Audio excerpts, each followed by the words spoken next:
President Akufo-Addo in his last address announced the further easing of restrictions imposed due to the COVID-19 pandemic. This comes as good news to churches as they have been given the opportunity to increase the number of people who can congregate for their services and the duration these services can take place.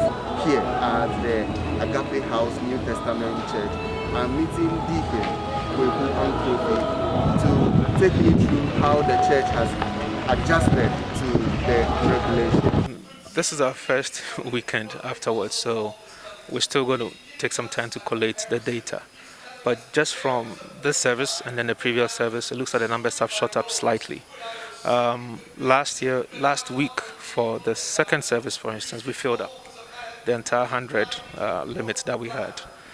Today, it looks like we have slightly more than 100, so it's either corresponding with what we had last week or slightly up. The service will have to be over for us to know the exact numbers, but it looks like full capacity. What do you take?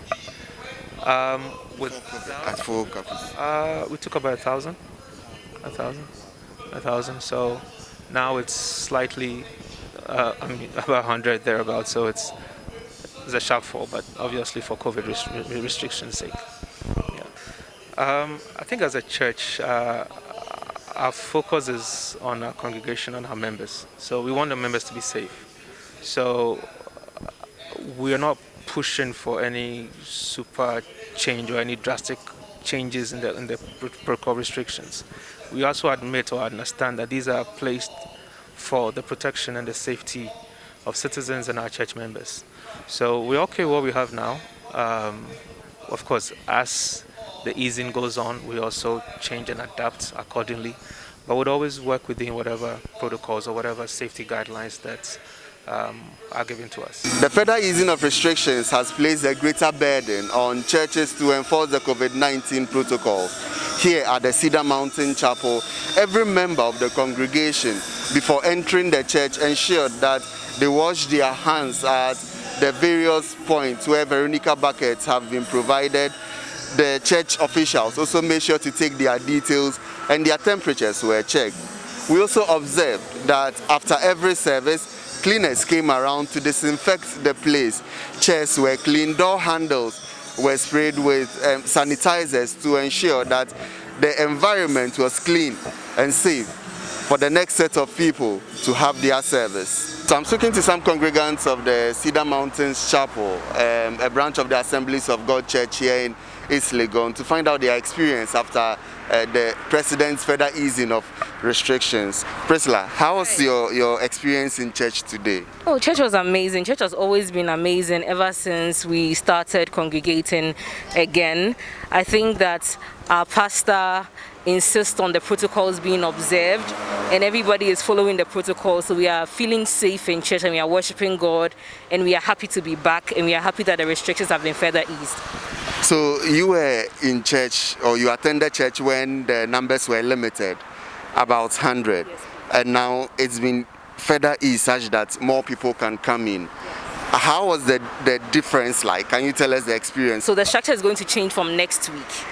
Okay, so we still had the same services. We still had a few people. The church was not crowded. We still had enough spaces in between. So I still think that it's very safe.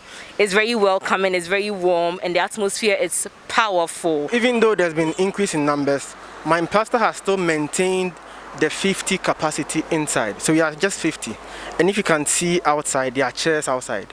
So whether you come and then, regardless of the number, we are sure there's social distancing. And also we have a resident doctor here that if there's any situation, he can attend to you. I've caught up with some members of the Church of Pentecost.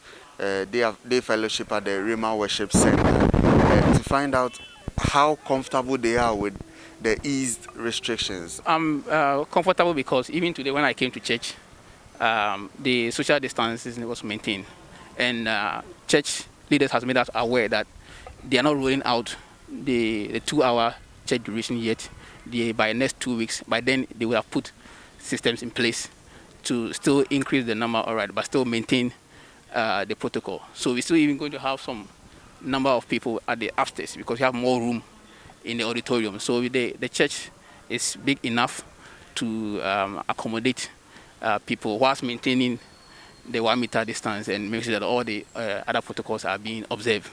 And they are likely to divide the group into 2 groups to still make sure that the number is enough. For our church, for instance, people don't even go around the offering bowl. You sit down, then someone will pass in the worship. Singing, we've taken down measures of maybe 2 people or 3 people behind the mic with that spacing. So people will not get closer contact to each other. The officers who sit at the pulpit, for instance, at the platform, we've done our distancing. So we don't get closer to each other. And when we close to, we make sure that the social distance is being practiced. So it is all about you, the person, being self-disciplined. You have to be self-disciplined. If you love your life, you have to. COVID is real. If you love your life, make sure that you take all these precautions very, very, very seriously. Our church hall can take about 500, but we have decided that 150. Even with the 100, are you taking all the people coming up to 100? What previously we were doing is we divided the members into 100. So every Sunday we do 2 services, 7 to 8, 8:30, 9:30. So we are in batches. The first number of 100 will come, and then another 100 will come. Then the next Sunday, the other 2 by this month. So now that the president says that we can all go, still we've decided that with the spacing, we don't want people to be crowded in our church here. So 150 first service, some will sit up, then others will be down with the 1 meter spacing. So first service 150, second service 150. Then we have rooms for visitors. Okay.